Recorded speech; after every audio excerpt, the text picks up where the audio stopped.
What's up, guys? Welcome into Packers Total Access. My name is Clayton. You can check us out on packernet.com. Find me on Twitter at Packers_access. Email us, PackersTotalAccess@gmail.com. You can text us 865-658-5824. Join alongside Tim in Green Bay. We got Emilio in Tennessee here to talk some Packers as we truck on into the bye week for Green Bay, ready to watch some football. Stress-free this weekend. Always a nice thing. We'll hit on the schedule for the week and kind of give you some of the matchups that are going to be coming around the bend there as well. But first things first, boys, how we doing today? How we feeling? How we feeling out there? I know, man, Emilio, 80 degrees over here today. I was pissed off, man. I don't like it. Me don't like it, Jan. I was sweating. Trust me. It was hot out there.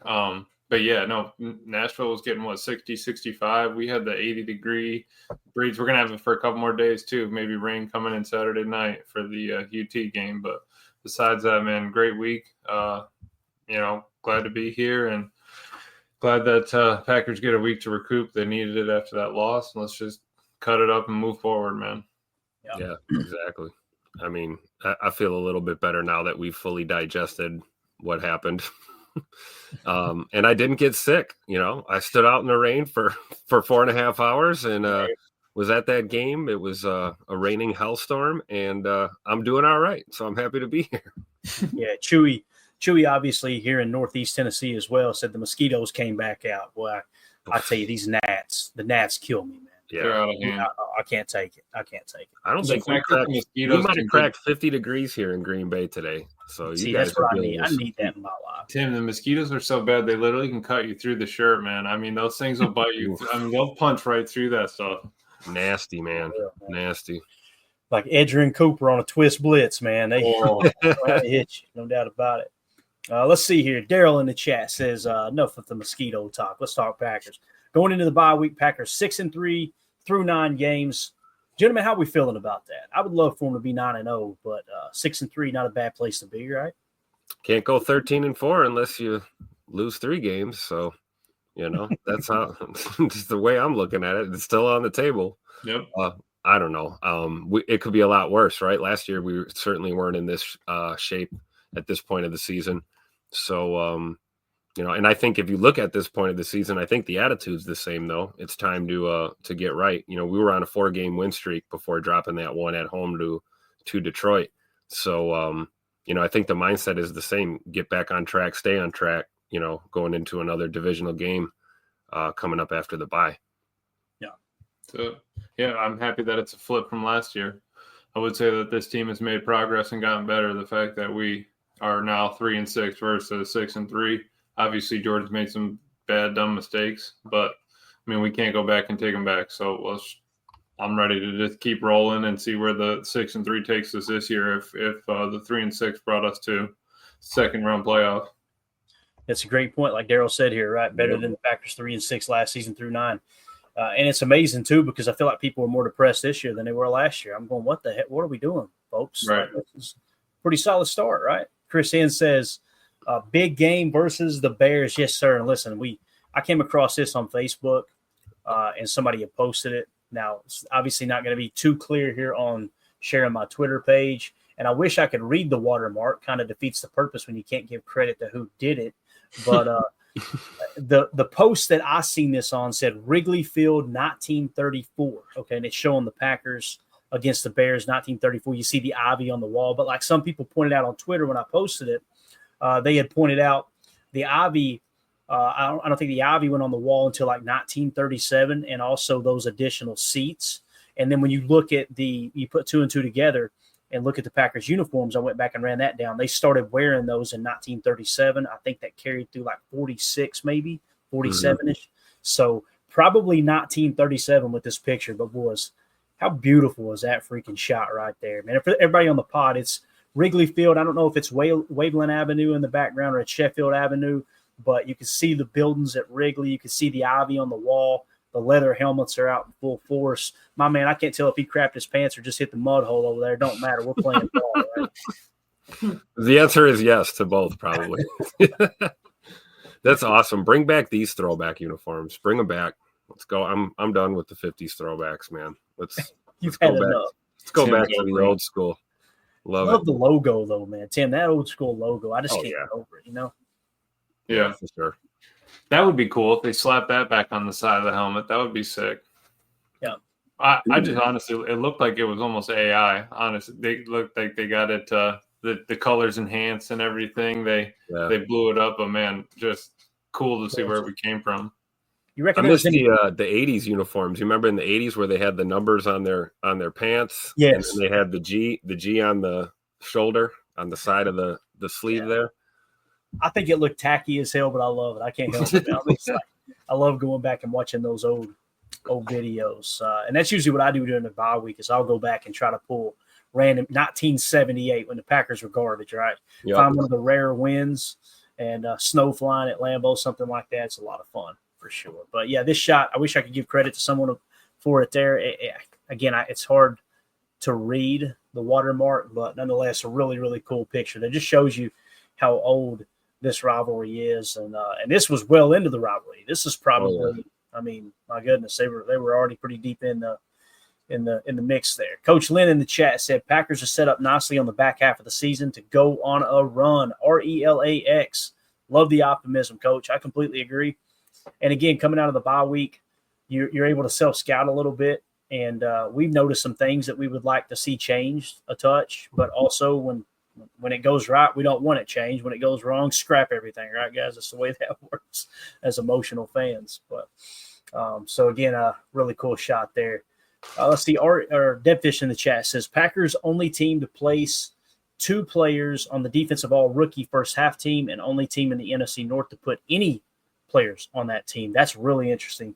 I don't know if I still got the screen grab. I don't think I do. Maybe I do. No, I don't. So we showed a screen grab yesterday of those 2 rookies that made the all-rookie team through the halfway point. Obviously, a lot of things could change in the second half of the season, but it was Evan Williams at safety and Edgerrin Cooper at linebacker. And what's wild is Edgerrin Cooper still isn't getting the bulk of the snaps. It's like sooner or later, I'm kind of wondering when they come out of the bye, is he going to be the dude? You know what I mean? How do you guys feel about that? I mean, it would be a good time to pull the trigger, right? Get a little reset, get a break. Part of the bye week too is, the guys getting a little chance to kind of get away from the facility. I'm sure coach gave them some time to themselves, maybe a little extended weekend kind of thing. And then you hit the ground running Monday, as you go into your prep for install for the Bears week. But I think if you make a move now, I don't think the fan base complains for sure if we see a little less Quay and a little more Edge Coop out there. But that doesn't necessarily mean less Quay Walker either. It may be a little bit less of, Isaiah McDuffie or something. Who knows? But I do think there's validity to the argument of, hey, Edgerrin Cooper needs to be, hitting that 45, 55 snaps a game kind of threshold and just cut him loose because he's a high motor guy too. That guy just looks like he doesn't get tired out there. It's kind of scary to see him just go full bore like that. And he never seems to run out of gas. So I'd like to see him get more reps for sure. Yeah. And when you look at right here, Amelia, I'll turn it over to you. But when you look at the playtime percentage, Quay Walker is at 90.6%, right, in 8 games. Isaiah McDuffie at 68.6%. Edgerrin Cooper at 41.9%. I would love to see, like Tim was saying, at least at a bare minimum, have Edgerrin Cooper's snap count flip with Isaiah McDuffie, although McDuffie had a pretty good game there last week, didn't he? Yeah. Right. Yeah. In a little bit more of a minor role. He only had 20 snaps that game. So I think those numbers are going to start to flip. I just don't think it's going to happen immediately just because Cooper didn't get a lot of burn at the beginning of the season. So he's as he's grown and gotten better, he's getting more of it. I think they are going to start to flip. But the biggest question is if we're ready to take Quay off the field, is Edgerrin Cooper ready to put the dot on his head? Like that's the reason why Quay is on the field all the time is because he has to. He's in there for every call. He's in there every play. He has the green dot. So if we're gonna make the decision of like yanking him for Coop, is Coop ready to make those calls? Or does it go to somebody else? I think that's my only hang up on him going full time inside or anything like that. Then you'd put the dot on Wilson, right? But then Wilson's got to be in for then Wilson's in for 100% of the plays. You know what I mean? That's all I'm saying is who do I want in there for 100% and mentally ready to call him and get him going. I think that's a valid point. And if you're going to put the green dot on anyone other than Quay or Edgerrin Cooper, like say Edgerrin takes Quay's snaps, right, and now Quay drops down to second most snaps. If you're not going to put the green dot on Edgerrin Cooper, then put it on Xavier McKinney, right? He's got experience doing it. Yeah. I don't think that'll hurt him. Do you guys? I don't think it'd be something that he couldn't handle. Now, maybe him blowing up this year, with the interceptions and everything, maybe that's a reflection of him not having to worry about those duties. I don't know. That's true too. Because my only worry is that at that point, how's he going to relay something? They don't. I mean, they huddle up every time, but even if they're lined up at 20 seconds and they're still talking to him when he's backpedaling up to post safety or whatever. How's he going to relay that to, McDuffie or Quay or Coop, whoever's in there to, tell the lineman to slide over one more gap kind of thing? Yeah. Good point. For sure. Yeah. Let's see what else we got here in the chat real quick. Justin in the chat says, I feel like Dobbs is clearly the number one receiver and potentially a top 10 receiver. Why does it seem like no one else thinks the same? Top 10 receiver, I can't do it, Justin. And the reason being is the numbers aren't there. The target share is there, but the numbers aren't there, right? Like if we were to take a look now, he's not even the number one receiver on this team. That's what's crazy. And we're saying number one, we're not saying like he's the best receiver. I'm simply saying as far as the amount of looks he's getting and the results, like you see Jaden Reed, 620 yards receiving off 47 targets. Romeo Dobbs has only gotten 2 less targets and got, 208 less yards, right? So they got a very, very similar target share there, but Jaden Reed obviously having a lot more success. Now, you do have to take into consideration that Romeo Dobbs is playing boundary X the majority of the time, so it's not like he's working in a ton of space. It's more of that playing in a phone booth type thing, running the outs. He's running a ton of go routes, not as much as last year from what I've charted. But, again, I think that with Jaden Reed, when he hits on his shot plays, it's typically that crosser, and there's a lot more yards to be gained there. But as far as a top 10 receiver, Justin, I got to respectfully disagree. Doesn't mean I'm right and you're wrong. I'm just saying I'm not there yet. How do you guys feel about this comment here, boys? You guys know Rome's my dude, so you all know where I stand. I'm probably going to take Justin's side here on this one. But that's, fanning with my heart more than anything, right? We all have our favorites. But I think it's unmistakable that he's capable of being that guy. And he can play on the boundary. He can play in the slot. He's, another one of these guys that is versatile in the pass game. And, Rome will get out there and run block too, do the dirty work like all these other guys do in this receiver room. So, I mean, I'm there. I don't know about if you're saying like top 10 in the NFL. That might be. I think that's what he's saying. Yeah, top 10 league wide. That I'm not quite there. Mm-hmm. And if he's near there, then he's probably just outside of that top 10, right? Maybe top 20, you could say, kind of range. But we'll see. There's a lot of ball left this year. We got a lot of games left, and we may be saying something totally different here at the end of the season. Yeah, exactly. I would put his work ethic top 10. I just think that right now, I don't know if I'd put him top 10 overall in the league. But, a guy that, Jordan Love trusts and that I think, is going to be a key part to this team moving forward this season and hopefully for, a few more, depending on how that contract works itself out. Yeah. And again, when you look at the catch percentage, right, the catch rate, or Marshawn Lloyd, 1 target, 1 catch, he's leading the team. Right? Mm. Hopefully we get him back after the bye. That'd be awesome. Malik Heath, he's only been targeted 5 times, but his catch percentage, I should say, is 80%. Chris Brooks, 80%. Josh Jacobs, 79%. But of the wide receivers, Jaden Reed, 76.6%. Manuel Wilson, 75%. Ben Sims, 75%. Let's go. Tucker Kraft right behind him, 71.8%. Luke Musgrave, small sample size, but 71.4%. And then you've got Romeo Dobbs at 66.7%. So Jaden Reed significantly higher as far as catch percentage. But again, I think a lot of those plays that Jaden Reed's making, he's being schemed wide open, right? It's Right. a little bit different than Dobbs making. Dobbs got the best hands on the team, in my opinion. He just, at least it looks like it when you watch the game. The stats may not suggest that, but it sure seems like he's got the best hands. Yeah, you can pick up 30 yards on a deep cross, no problem. And the fact that he's running tipper and the yo-yos and all that stuff, it opens it up for him too. He gets free releases on the inside. He's already moving, not towards the line of scrimmage, but he's already in motion, so that helps too. A lot of things that work in Reed's favor. Yeah, and Dobbs Dobbs is one of those guys that's great with the double moves too. We saw that one a couple weeks ago up the sideline where Jordan hit him. That was a thing of beauty. He can create that separation. And I would agree with you, Clayton. I think Rome probably does have the best hands, of the receivers. But, again, let's see how the rest of this year plays out because, everyone's going to have to step up and these targets are going to start to spread around and continue, especially the way we kind of run Matt LaFleur's offense. We don't really lock on to any one guy too often.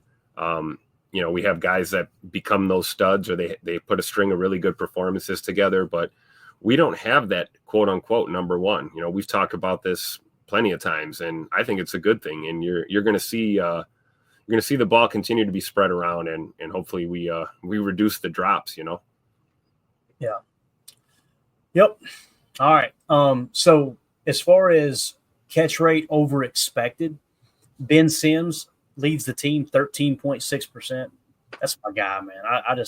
He's all over the damn thing. And listen, he's only 4 targets, but like every opportunity he gets, he makes the most out of it. Yeah. Romeo Dobbs is second at 8.7%. And again, that is catch rate over expected, given the specific situation, the catch rate in which, the ball's being caught over what is expected on that specific play throughout the course of recent history in that specific situation, coverage, all that type of stuff. 8.7%. Then it's Marshawn Lloyd, 7.1. Christian Watson, 6.7%. Listen, you look at Christian Watson's numbers at 233 yards and 2 touchdowns, you think, okay, man, he's not performing. To me, it's not that Christian Watson isn't performing. When he's given opportunities, you see his catch rate over expected. Right. Is 4th best on the team. If you remove Ben Sims and Marshawn Lloyd, who only had 4 targets and 1 target, he's 2nd best on the team. He's making the most of his opportunities. It's just, with how it's being played right now, I think that people are still trying to take him away. We've seen, you remember the big play there toward the end of the game, 51 or a 53 yarder to Jaden Reed on the Dragon Wheel. Yep. It was three defenders that went with Christian on that play, right? Yep. That's exactly it. And I was just pulling up some of the other numbers. Yards from scrimmage for Christian Watson, he's at 229 for the year with 13.5 yards per touch. That would put him 3rd on the team, only behind Jaden Reed and Romeo Dobbs, who reads at 15.5, Romeo 13.7 yards per touch. And that's where it's like, okay, Christian's not doing anything, but people are saying Christian's not doing anything. But then you look at it, it's like every time he's touching the ball, he's performing well. He's making the chains move. He's doing all those little things, to help the team. I agree with that 100%. We've seen that time and time again. It doesn't jump off the stat sheet, right? It's not the most flashiest things you've ever seen. But man, if you just run back the all 22, man, and just focus in on 9, and you can just see, what a day at the office is like for Scoot. And you're absolutely right, Emilio. He doesn't get enough respect, I don't think, for the things he does. If I were to give you all the skilled players that we have, or at least the top 5 skilled players or yards from scrimmage, how many of them are breaking 1,000 this year? Josh Jacobs is first at 890. Jaden Reed at second, 730. Romeo Dobbs third at 412. Tucker Kraft fourth at 380. And Emmanuel Wilson is 5th at 300. We can throw in Christian for fun. He is 6th at 229. Yeah. How many of those are breaking 1,000 by the end of the year? Woo. I think your best shot obviously is Jaden Reed. Now Josh Jacobs hasn't broke it yet. You're saying? Is that right? He's at 890. Yeah, he's breaking 1,000. That's done deal. Yep. Jaden Reed, I think, will break it. I think Dobbs will probably finish somewhere between 7 to 800, something like that would be my guess. Just because of what he's being asked to do. He's not running those deep crossers, right? He's not running those shot plays, at least right now. Because I was just trying to circle us back. I remember we were talking at the beginning of the year, like, all right, how many 1,000-yard receivers are we going to have? How many this, and that? Obviously, it's not as easy with Jordan Love being out in the league, being in for 2 games. But still, I just want to see that production. I'd like to see 3 of them hit. I do think, like you said, Josh Jacobs will get it. Jaden will get it. If Romeo could, that would be huge. The only other sleeper there would probably be Tucker Kraft, right, at 380. If we keep working him. And, I mean, of course, Christian could go off, but, 800 yards in 9 games that'd be a turn up for sure. Well, Christian Watson, man, at any given moment, you could get a 75-yard play or something. Same thing with Tuck Norris, the Yak Master, So True.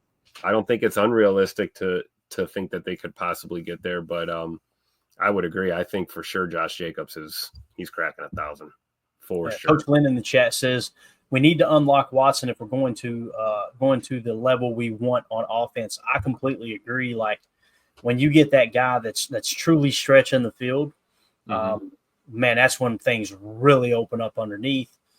You can't look at it like on a play-to-play basis, because when you do that and you go, okay, if you look at it globally and go, why isn't Christian Watson getting those deep shots? And then you look at the route concepts that we're running, you understand why he's not getting the deep shots. They're not attacking that way. You're not seeing near as much dagger right now as you have in the past. You're definitely not seeing Watson line up in the X or the Z and run the go routes like you did in 2022 when he broke out against the Cowboys, right? You're just not seeing that from him. And the reason being is they want to keep him in the mix in those nasty splits to help with the running game and blocking. He's the best blocking receiver on this team. Definitely. Yeah, I'm real close. Now, listen, there are 2 different types of blockers. I'm not saying you could line Christian up at tight end and do what Tucker does, but I feel comfortable saying at the wide receiver position, the effect that Christian Watson has in the running game as far as run blocking goes is at the same level as a Tucker Kraft, right? Yeah. They're both blocking really well right now, in my opinion, at least the last 2 games. Christian Watson, man, he might be the best in the league as a wide receiver to block. Really is. He can block. Wait on it. All right, let's see here. iRock in the chat says Christian Watson is our wide receiver 1. All right, so he thinks Christian Watson is number 1. Let's see what else we got. Daryl in the chat says, I know Dobbs should be the number 1 ranked wide receiver on the team because of the separation and marching the ball down the field is what he can do. He caught passes in tight coverage before. He's the best guy on this team in tight coverage, in my opinion. Like that dude. Yeah. I mean, him and Jaden Reed. I mean, Jaden Reed caught some pretty insane, insane passes. If you just go, even going back to last season, I definitely agree though, Clayton. I think Rome's probably our best hands guy, contested catch guy. Yeah. Christian in the chat. Flashback of that deep ball, right, Clay? To Reed, I'm sure that'll be on Chalk Talk next week. Bro, we got to get that one. Reed's down there somewhere. I was actually looking at next gen stats, and it made the top 20 improbable catches. Really? So, yeah, wow. You're talking about that deep shot, right? Like yep. Yeah. And how was there that Love threw out there, man? That thing was just a cannon. And then the Jaden Reed tweet that he put out, F it. Jay Reed down there somewhere. He put it, I mean, people gave Jordan hell over that throw because, hey, it's a risky throw.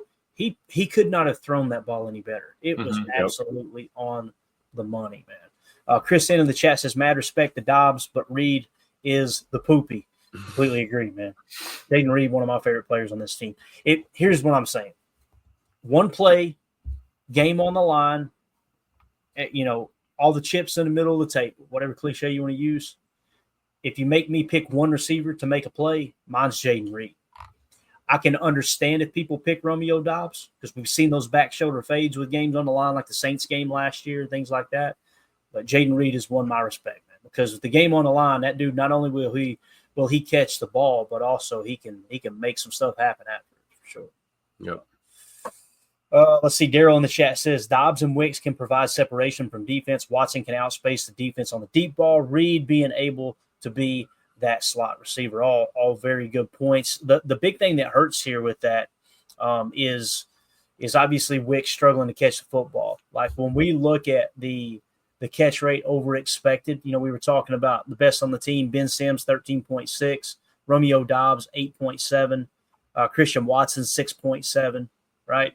Jaden Reed's actually at a 1.7%. He's in the positive, but sitting 8th on the team. But when you go to the bottom down here, guys, Dontavion Wicks negative 23.2%. Man, and you talking about the momentum that Christian Watson was able to create in 2022, just making that one play, getting over the hump, and then he blows up. Yeah, I think those first couple of drops Wicks had early in the season really kind of got in his head. It seems like. Yeah, and then it just bugs him, right? You don't want that to sit there in the back of your head and nagging at you the rest of the year. You need something. He needs one more of those where it just snaps it and quit it cold turkey. Quit looking at it. Quit worrying about it. You can play this game. You're in the NFL for a reason, kind of thing. And hopefully it's a breakout here. We got the Bears and then San Fran coming up, so it's gonna have to happen soon. Yep, I agree. I think he might have a little bit of a sophomore slump kind of thing happening, maybe. And if you start getting in your head too much and you're, thinking too much about little mistakes, then you start worrying about every little thing, and then you feel like you can't do anything right. I think he bounces back, man, finishes the year strong. Plus, like you said, the matchups we have coming up, hopefully there are, some game plans in there that we're going to kind of feature Tay Wicks a little bit more, especially anybody that's going to go zone heavy against us. That's our guy. He's the zone beater. Jaden Reed is the guy who will just torch man to man. But I love watching Tay Wicks just sit down in those soft zone coverages and find a weak spot. He's really talented at that. So hopefully he can get in gear here coming out of the bye. And I honestly wish he'd run a little bit more flyer. Just to get him out there on the field. Just rotate with Reed. Wicks, let's pick you up on some flyer. Just a couple of them. You don't need to be in for every one of them. But we've seen him do that with Bo Melton. Yeah, exactly. Why not do that with Wicks? Yeah. He's got. It doesn't have to be game-breaking speed. Just only in the flyer position. Even if he gets in motion, gets movement coming up to the first defender, he can shake and make someone miss. And isn't he leading in separation in the league or something like that? Or he's up there, top 10 or whatever, and in separation, the dude can get away from people. We just need to get him on the field and just, shell those hands a couple times and get him out of the drops. Yeah, definitely. Rel in the chat says second half resurgent for Wicks. Loving that optimism, man. Let's go. Definitely. Coach Lynn, we have to stick with Wicks. Just too talented a player. Completely agree. We keep drawing this parallel to Devontae Adams being young, and everyone comes back to it, right? Mike Berry, Wicks equals second-year Adams. You can't give up on him. You can't. And then Randy Cleaver says Wicks runs great routes. He's definitely the best route runner on this team, in my opinion. I like what Nate Dizzle said. John Gruden called Jaden Reed the Ginsu knife of our offense. Perfect. He really is, man. Like that guy he's awesome. You guys watched any of John Gruden's content? I watched some of them. I saw some, yeah, not recently though. Bro, his knowledge of the game is unbelievable, right? His love for the game, I can't stress enough. I dig it. But some of those videos, I'm like, my man might be on the marching powder. What is going on? Amp up. You know what I'm talking about? Yeah. And he's running on 100% for sure. That stuff is rich. And they got him in the dark with that little spotlight on him. It's like, what is going on right now? What are we doing? Here's a guy. Is he in the Brown County Jail or something? What the hell's going on out here? It's just weird. It's a weird feeling. I don't know. But nonetheless, it is really good content. Does a great job breaking everything down. I thought this was interesting. Bo Melton, man. Average yards or air yards per target, 17.5. Christian Watson, 15.9. Dontavion Wicks, 13.7. Romeo Dobbs, 12.7. Ben Sims, 9.6. Obviously, that wheel route helped. Jaden Reed, 8 yards. Luke Musgrave, 5.6. Malik Heath, 5.6. And then, of course, Tucker Kraft at 5.4. Tucker Kraft's, this is what I'm talking about. Yak over expected. Tucker Kraft at now to plus 107. That's phenomenal, man. Absolutely phenomenal. That's why we can't go 4 wide, though. Exactly. It's because of him right there. That's the only reason we can't run 4 wide receivers. Or we've never seen. Yeah, he's too busy moving. He's too busy moving tanks around. Matt won't call a 5 wide with Bo, Christian, Romeo, Wicks, and I think that's everybody. Malik. Who else? Oh, we got all kinds of. We'll keep going. That's what I'm saying. So, like, we're never going to see that because Tuck is absolutely crushing it. Yeah.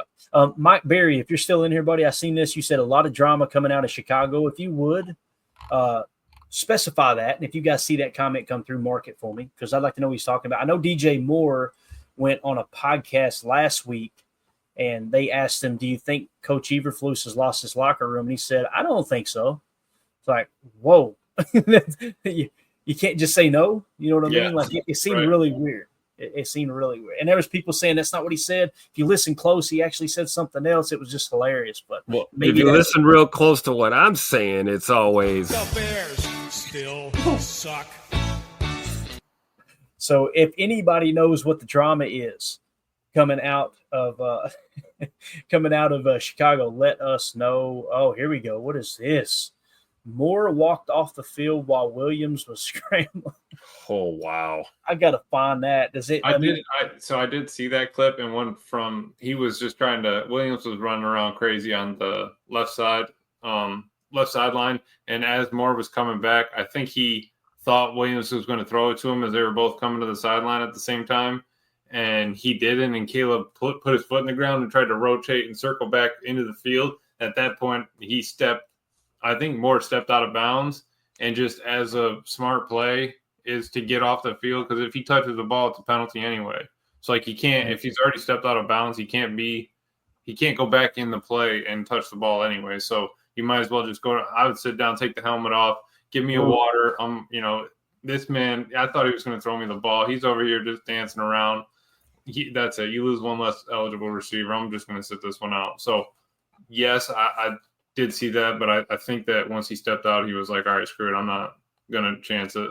I've got the video evidence. I'm going to go pull it. Tim, you guys talk for a second. We're going to get this because I'm afraid to show the telecast version because that's fair. Get us with I guess that's my point is either he was like, this kid's going to throw it to me. And then once he saw him stick that foot in the ground, he was like, all right, you know what? I'm not even going to work back to the middle. I'm just going to say that I stepped out of bounds and I'm just going to go ahead and get this water because there's no way we're getting this first down. Oh, you gotta love the Bears, man. That's Chicago Bear football right there. So it was first quarter, 2nd and 6 with 11:13 left. All right, first quarter, 11:13, incomplete. All right, here we go. I think we got it. So we're gonna watch the all 22, and everybody, you tell us what you think in the chat here. Let me drop this down. Go here.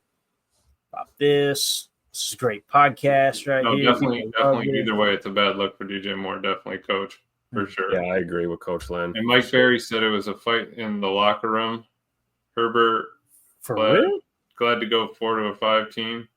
Yeah, I did see that tweet where he said "thank God" or something like that because he got traded. All right, so here's the play. You're going to notice DJ Moore is working outside up here, like a comeback or an out or something. Yeah, and. Let's see. Let's go 70.75 here. All right. Let's see what we end up with here real quick. So again, watch up top. You're going to see Caleb run around like he did at USC, like a chicken with his head cut off. 1 read, 2 read. Now he's going to scramble. All right. Up top right here. This is DJ. All right. Throw it to the man right there. Throw it to one of the first 2 reads. He had That's kind of a bad look. Open too. It's an ugly look. All I was saying was if he stepped out, it was smart to get off the field. But that's an ugly look on your quarterback. And I understand what you're saying. Like, there's nothing he can do. The last thing you want to do is run back in the field of play and get a penalty, right? But yeah, watch up top here, Tim. Can you see it okay right here? Yeah. All right, watch him. Play still alive. He's going, what the hell? Where did DJ go? He don't even care the outcome of the play. Look, he's on the bench right now. No, definitely. Go get the water. Give me an oxygen tank. Yeah, I knew we weren't going to complete it. Bring it over, everybody. God, I love the Bears, man. They're awesome. Yeah, let's see it from here because the only way it would have been funnier if it was the Cardinals bench. If he walked over and just sat on their bench. Right here, though, throw it to him. Yeah, right. Oh, the limp too. Okay, I didn't see that. You rewind that, Clay. Let me see the little. He's got a little get up. You see Caleb Williams though look like, where'd you go? Right there. He kind of looked like, wait, what happened? Let's go slow motion because he does limp. Right here, he's open right now. Throw it. Yeah, throw it. But No. okay. Now DJ's going to go, you know what, right guys? there. No, when I planted there to avoid the sideline, it rolled my ankle. The Bears are the gift that just I keeps love on it. giving, man. Caleb's like, great. Now I only have 3 eligibles back there. What are we going to do? Greg Rice, or as Charles Barkley says, terrible. We need that sound drop. Yeah, it's terrible. We got to get that sound. That's terrible. Let me write that down. I'm gonna spell it the way he did too. Turl. Terrible. Okay. Yeah, Coach Lynn says Williams looked for him too when he cut back to his right, like he's kind of expecting him to work back to the field side. So, man, only in Chicago, baby. Only in Chicago. See you soon, Chicago. We're coming for you. The Bears still suck. Tim loves that drop. Oh my God! All right, let's see what else we got here. This is kind of cool, just hanging out with the chat here. Like R.E. Ironmonger says, Bears are fun to watch. They really are, man. Like every time they're getting on, if the Packers aren't playing, I'm watching it. I'm tuning in, man. I ain't gonna lie. It's like when the algae gets out of control, and all of a sudden you see car accidents, and it's like, man, I can't stop looking at this. Mm-hmm. Like, yeah. So Tim shaking his head, like, how the hell did I end up on this show with these two knuckleheads? So, oh man, what is this, Daryl? Please tell me Caleb Williams is not holding an Easter egg. What was he talking about? I don't know if I even want to know. Okay, never mind. See, that's why you gotta watch the chat. All right. So Yak Yards, back to Yak. Speaking of Yak, Yakety Yak. What happens when we talk about the Bears? Yeah, Jaden Reed plus 40 Yak over expected. All right. Josh Jacobs plus 30. Dontavion Wicks plus 24. There's a bright side to Dontavion Wicks, right? If he fixes the drops, man, I'm telling you, dude's getting separation. He's able to last year, I think he led us with yak yards out of the slot, and that included Jaden Reed as well, right? So definitely somebody who could do some damage. Tucker Kraft's so much fun to watch. You guys want to take a quick look at his 5 touchdowns here? Yeah. Of course. Of course. Let's look at Tucker Kraft's 5 touchdowns here. This is against the Vikings. All right, you see him up top here. Quick flat, stiff arm, get off me, Harrison Smith. Touchdown. Love it. So there you're seeing him. There you're seeing him in the flat. All right. Actually, let's do this. Let's just go all 22. All right. Actually, we'll just go all end zone here. So here's the yak again. In the flat, stiff arm. Bang. Shoulder. Well, the other Shoulder guy. roll. Oh, man. I love it. That's it. Last year he would be trying to hurdle guys. It only took that one shot to the jewels to make him change his mind and start lowering the shoulder. You gotta love it, man. This is against the Rams for 66 yards. All right, you see him. He is nub right up here. Okay, they're doing that. Oh yes, look at that crosser. Let's go. All that separation. Get off me, little boy. All right. Look who's downfield blocking. Who was it, Emilio? Tell the people on the pod who it was. I'm pretty sure that was our boy Wicks. That was Wicks. Dontavion Wicks, 40 yards down the field blocking. Grinding. After he cut in front of the corner to pull his face. Yeah. And then Kraft right here attached on the it's a strong left look, T-Sane. Let's see what kind of route he runs here. So you've seen the wheel, you've seen the flat, little leak. Here's a screen, tight end screen, right? Over the top, baby. Bang, touchdown. So you've seen the tight end screen, you've seen a flat, you've seen a wheel route. Or I'm sorry, a crosser, not a wheel, crosser. Here, we know what this one is, boys. Trey right. We got to break it out. We got to go end zone for this one. You know what I'm saying? Let's just do it. So there he is, Trey Wright. This safety thinks, I'm going to bait number 10. I'm just going to bait the hell out of him. I'm going to pick this ball off if they go down the seam. Watch this. Look at 21. He's like, I'm going to shift just a half a step to the right and make him think he's got this seam open. And then I'm just going to jump in here and pick this ball off. No, you aren't, sir. What a catch. That catch is unbelievable, man. Placement on that ball, nose down. So there you see a skinny post, right? Yeah, our guys better wake up with their piss hot, like I said before. So.